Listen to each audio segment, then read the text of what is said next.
Hey, time for a repair video. Got a switch mode power supply here. This is from a Tektronix TDS 600 scope, 600 series. If you've got a 500, 600 or 700 series scope, you'd see a power supply very similar to this in any of those models or those series. There'll be slight differences here and there, but it's basically the same layout, basically the same power supply depending on the exact revision. This one is bad. The power supply blows the fuse, which is just here, as soon as you try and turn the scope on. So you plug the power in, you turn the main switch on at the back and it's okay, but as soon as you press that soft power button on the front of the scope, this goes pop, and it goes pop pretty good. So it looks like there's a dead short somewhere in this power supply. So first up, I'm going to do a few sanity checks, and then we're going to dive in and see if we can figure out what's going on. Now, the fact that it only goes pop once you try and turn it on means that when this powers up, then there's something that's switching on and becoming dead short. But first of all, I'm going to do a quick check of just across the mains plug there, just to see if there's anything possibly going wrong straight up. So we'll turn this on to the beep mode. Hopefully you can hear that beep. And if I go between active and neutral, or hot and what do they call it in America? Hot and cold? I don't know. But yeah, line and neutral, active and neutral, and make sure the power switch is turned on. And we should get nothing, which we do. So from the earth, that's fine. It's earth is to earth. But if we go between active and neutral, nothing. That's fine. So that automatically rules out any of the EMI filter stuff, which is all this stuff here, all these big chokes and capacitors. On a side note, this does have some reefer capacitors.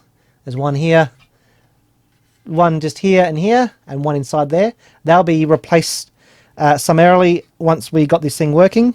They are in good condition now, but you don't want to deal with that old reefer madness rubbish, so they'll be pulled out and replaced with a different brand, just as a matter of course, because those reefers are known, not just known, but they are renowned for going bad.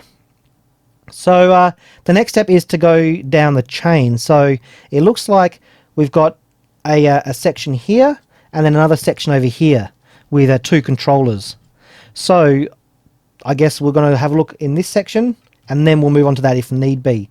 So if we look in around here, this heatsink section, you can see some MOSFETs and diodes. There's one right down in there somewhere. Where is it?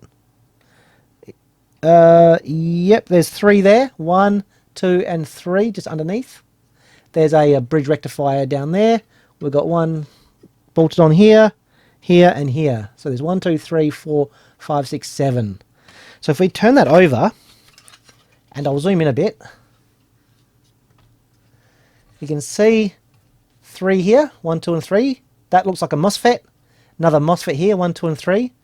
These 3 legs, see how they're two outer ones are joined together? That's a diode. The center is a common, and you've got a diode coming up this way and a diode coming to this way. So there's like 2 diodes in the same package, and they run them in parallel. Same over here. We've got 1, 2, and 3, and then there's 2 connected together there. That's another diode. We've got, where's the other one? 1, 2, yep. 1, 2, and 3, and then we've got, oh, I've lost it again. Yep, okay, here it is. 1, 2, and 3, and then our bridge rectifier is down here, and maybe 1 or 2 others around the place. So, first of all, let's check these main diodes. So let's put that on the diode test. There we go. And dead short looks like that. So let's go across, and once that there's a capacitors and stuff, so once it charges up, we got open circuit, so that's perfect. And it's going to be the same no matter which outer leg you choose. So if we turn that around, we see a diode drop, 0.387 volts, 0.4 volts, that's fine. So over here we've got these 3, so let's try that again.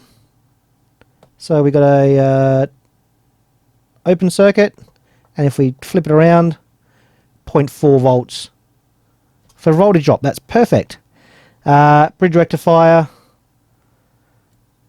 just depending on how we connect it, we can see voltage drops and whatnot. We're going through 2 diodes now. If you flip around, there's diodes. That bridge rectifier is looking good. MOSFETs up here. So let's have a look. We should, depending on how we connect it, we should see a diode, because there is an internal diode, and we're going to be measuring across a silicon junction too. But this, it ain't looking good. That is not actually looking too good at all. So we got like 0. That's a short there in both directions. What's that one? Basically a short. Same in both directions. Yeah, something ain't good there. We might have found it already. And this one here, these may be in parallel, or they may be like doing different sides of the waveform, like push-pull or something. But that ain't looking good. Yeah, I'm not sure if they're in... It might be just in parallel, because that's linked up there to double the current flow through them. But that... a little scratch on the board. That warrants pulling them out. So I'll pull those out and we'll give them a bench test. I'll show you how to bench test these things really, really easily. Alright, so I've got the new ones ready to go in.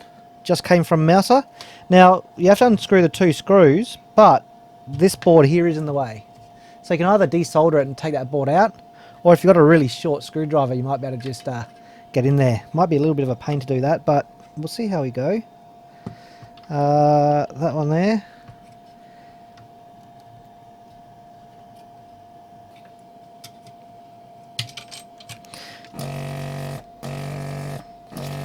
Got them. Okay, so I got the 2 MOSFETs out here. So one of these is bad. The other one, I'm not 100% sure on, but I'm going to replace them both anyway, because if one's bad, it's probably stressed the other one. So there's 2 ways we can test. One is you can use the eBay universal component tester. This was just an eBay one I've put in a box just to make it nice and neat. So we can hook it up and hit the button and see what it says. It should tell us that it's a MOSFET. And if that's so, it will tell us a couple of parameters, and then we can be sure that it's okay. Give it a moment. That's the bad one. Look at that. That's not a MOSFET. That's a resistor. That's not what we want. So that's the bad one there. And let's see what the good one says. So I'll hook that one up. And hit the button. And let's see. Yep, there we go. MOSFET, MOS, metal oxide semiconductor. So that is a good one. So if you don't have one of these testers from eBay or the like, there is another way we can do it. So I'll just put the tape down so I can... Right here, ground, drain, source. Ground, drain, source. Now all you need is a multimeter with a diode test function. And what you want to do is you want to get the negative lead and put it on the source. Now don't touch any of the metal, because we're going to rely on the internal capacitance here. So you got the negative on the source, and you want to touch the positive to the gate. And that will charge up the gate inside, and the internal capacitance will keep the gate open. So we've turned the transistor on, or the MOSFET on. If we hit it there, then it's going to be conducting, right? If we touch the leads, we've just discharged the capacitor, right? So if we go between source and drain, it should be open circuit. It ain't, because it's a resistor, remember? So that's short. That's a dead one. So if we try the same with the good one, we should see something different. So the negative lead to the source, the red to the gate. And now we charge that up, we've turned the gate on. If we hit it, we can see 0.5 volt, that's about the voltage drop of a diode. Now if I touch that to discharge it, the gate is now turned off. Open circuit, because the MOSFET's turned off. If I touch the gate, charge it up, turn that gate on. Look at that. That one is good. That's how you test one of these with one of these. So that one is bad. And new ones go in.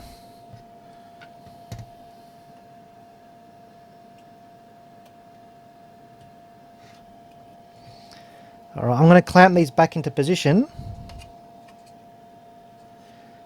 so that they are all nice and installed, so that they don't get any weird stresses on the legs. Because I'm going to, if I solder them in now and then clamp them, then it can put stresses on the legs which can crack the case or pull at the circuit board and cause damage. So by clamping it back in, then soldering it, there's no stress going to be put on the solder joints.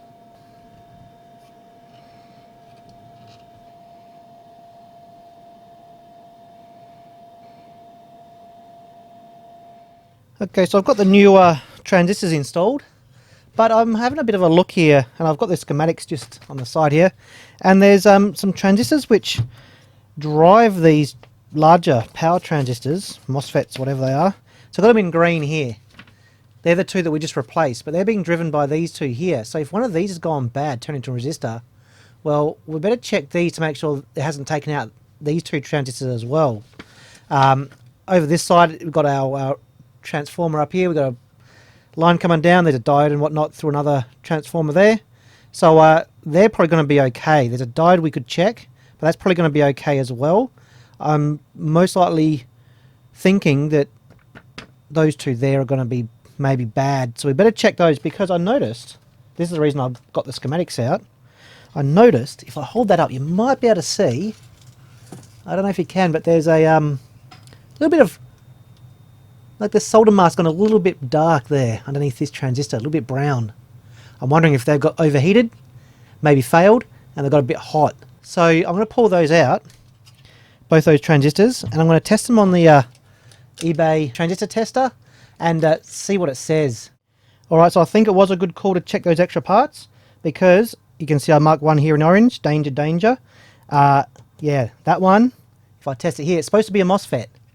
If I test it on the tester, it comes up as 2 diodes. That is decidedly not a MOSFET. I think that one's died and it's taken out the big ones that we've already replaced. The green ones is what I've all tested. The CR4 up here is one that we tested at the very start. I just tested that CR6 little diode here that I was talking about. It was what I thought it was. And we've replaced these two, and I've tested the other 3 here, and they're all good. There's nothing much else in this path that I can find that's going to be much of a problem. Goes through a transformer here and a transformer here, so it looks like it. Hopefully, if we replace that, we might be good. So that's a ZVN4206A. So I'm going to go ahead and see if I can find one of those, or an equivalent thereof. And yeah, YouTube time. I'll click my fingers and we'll be right back. And there we go. Overnight parts in Japan. They had these in stock in RS Components, so 1-day shipping. And I got 5 of them. They come in packs of 5. So I've got some spares in case I need them. So that's going to go in here, as previously described. And then we'll stick this in the machine, see if it blows up or powers up. And for the record, this is what it should look like. Brand new one here. And there we go, NEMOS. Got the right symbol there. That is not 2 diodes, so that is good. Alright, time to test the power supply, but to do so, I have talked to my good friends at PCBWay. Check out their website. They have always got deals and competitions going on all the time. And I got some PCBs made. So what I've got here is, that's all that's in there, yep. I have got some nicely wrapped PCBs, which are going to make a testing board that's going to plug into the power supply and then tell me if it's working. So it's going to have some LEDs on there and some load resistors and whatnot. So rip that open. Nice packaging as always. And there we are. Look at that. The usual, oh, I've got 1, 2, 3, 4, 5, 6 this time. Must have done an extra one to fill up the panel or something.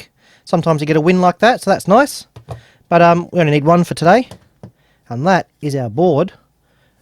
Edge connectors there, on and off switch there, some load resistors, and then LEDs and whatnot. And then I'm going to have terminals, little connections, so I can connect on my multimeter or my scope and test each voltage rail.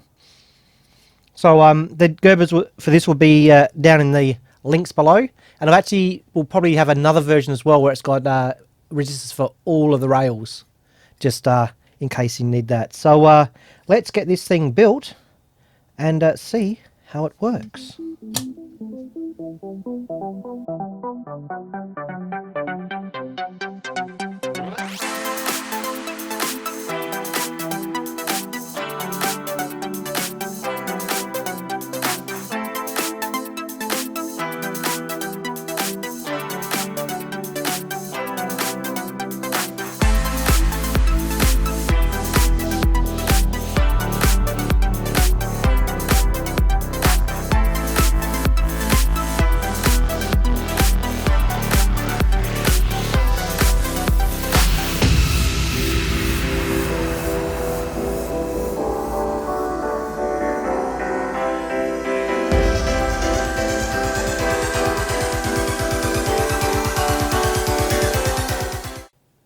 And there it is, all done, ready to go. So I've added these ones in which weren't in the original design, like I said.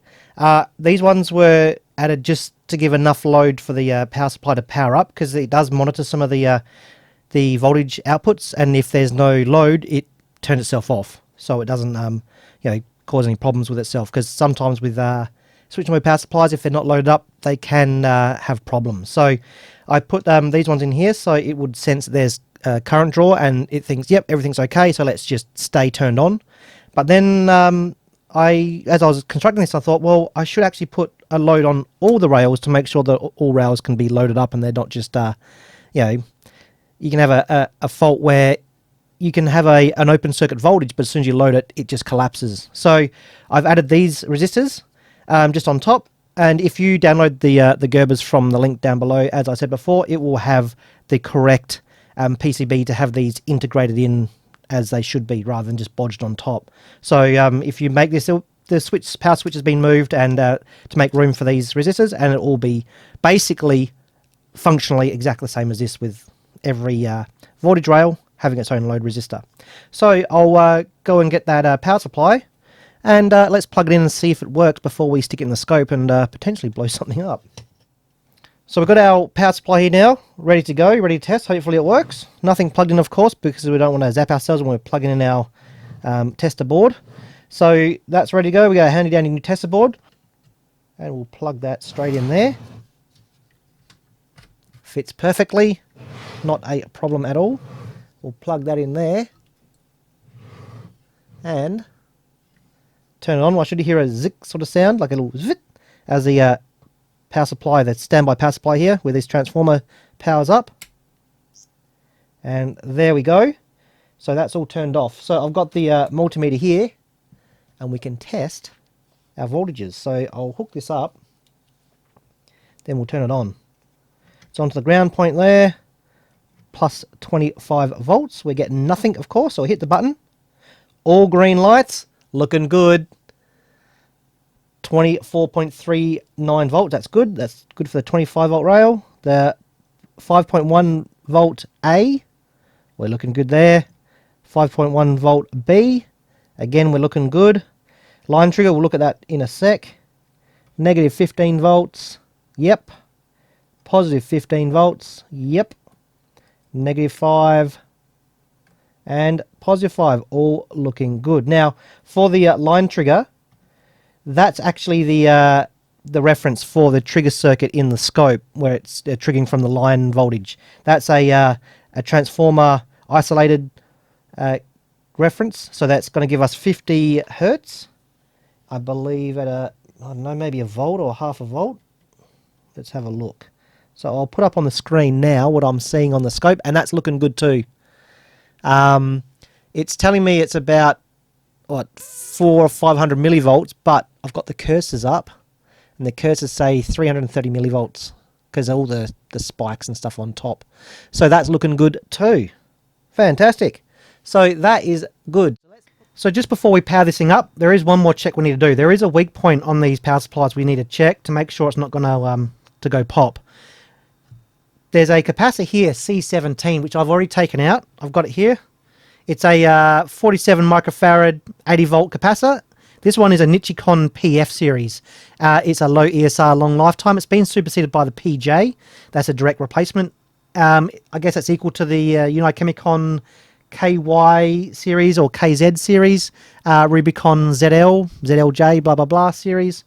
And basically, any quality low ESR capacitor can be used. That's part of the standby power. So that means that if your scope has been plugged in, not turned on, but just plugged in, this capacitor has been working hard. That means it's going to be worn out quicker and ready for replacement. What happens is if that thing gets too high in ESR, it's not going to filter properly, and there's some TVS diodes which will end up taking more ripple and more hits, and they can die. And if they die, you take out this transistor here. So I've got the schematics. Let's zoom in and we'll have a look. And then we'll have a look at the circuit board itself. So you can see here, green, because I've tested the two TVS diodes. They're part number 1.5 KE220CA. In my unit, they're good. If they go bad, if they short out, they're going to take out Q9, which is a BU508A. You can buy these parts still. I've actually got some of these TVS diodes on order. I might order some of the BU508As just to keep them on hand, so in future I've got them, because this is a known weak point with these power supplies. But in my unit they're fine, and the capacitor is C17, just sitting down here in the orange, because I'm going to replace that, because it should have an impedance of about 0.3 to 0.4 ohms, and this one has an ESR of 2 ohms. Way, way, way too high. That means that I'm at risk of blowing these TVS diodes. Over time they take hits and take all the ripple and stuff, and then they just give up. So I don't want that to happen. So while these are still good, I'm going to replace the cap and keep it good. So zoomed in here, I'll just get another light because it's a bit dark down in there. Let's have a look. There we go. So you can see just about here, we've got a black cylinder and a black cylinder there. They're the two TVS diodes. And then we got the transistor just here. And then there's our C17 capacitor there. So that's going to be replaced. Mine are fine here, but double check those. You can check the TVS diodes on a just a multimeter resistance or the diode check. They should be open circuit both directions. They're a bidirectional TVS. If they're shorted in either direction or both directions, they're bad and they need to be replaced, and you probably need to replace this one as well. If one of these has gone bad, you'd probably need to replace this one too. So that's what we've got to check, and I'll put a new one there, and then that's going to be good. All right, moment of truth. I've got the power supply board back in. This will throw a couple of errors because I've got a different processor board in than what it's meant to be. This is meant to be a 744A. I've got a 644B processor board in because the 744A processor board, that's getting some other work done, new NVRAMs and that. That'll be the subject of a different video. So it will throw errors, but it will boot. So let's see what happens when I turn the power on the main switch first, and then we'll hit the button on the front.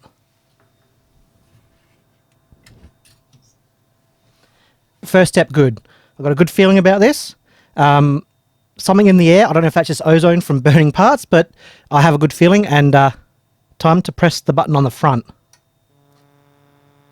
Oh, we've got the fan. We've got LEDs on the front panel. I don't know if you can see that. I'll turn off a few lights. We've got LEDs. That's looking good. It does take a while to boot, and maybe because it's got the wrong board, it's also doing some extended checks. We've got flash on the screen. We have got display. It's got the clock icon. That means it's processing, it's doing things. The disk drive just went zip zip. We have got something. Yes, yes, yes, yes!